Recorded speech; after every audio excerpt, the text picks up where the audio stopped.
પાપ નાશ એ તો બહુ આમ સાધારણ ફળ છે. સૂરજ નીકળે ને અંધારું મટે એ તો સાધારણ વસ્તુ છે ને, સામાન્ય વાત છે. પણ સૂરજનો હોવું એ ખાલી અંધારાને મટાવવા માટે થોડું છે. હકીકતમાં સૂરજ તમને જીવન આપે છે. સૂર્યની ઉર્જા થકી આપણું જીવન ટકે છે. સૂર્ય એ આપણો આત્મા છે. તો અંધકાર મટે તો બહુ સામાન્ય વાત છે. મટે છે હકીકત, તરત સુરતના આવતા અંધકાર મટે.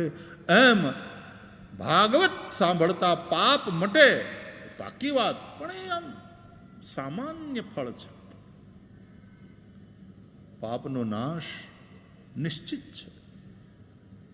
ભાગવતના મહાત્મ્યમાં તો વ્યાસજી લખે છે કે ઘણીવાર માણસને માણસના પાપ કથામાં આવતા અટકાવે કે ના જા મારા બાપ.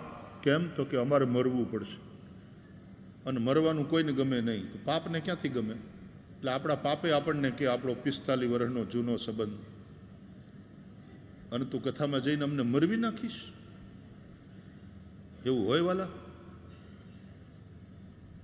કંપંતે સર્વ પાપાની સપ્તાહ શ્રવણે સ્થિતે अस्माकं प्रलयम सद्यः कथा चेयम करिष्यति.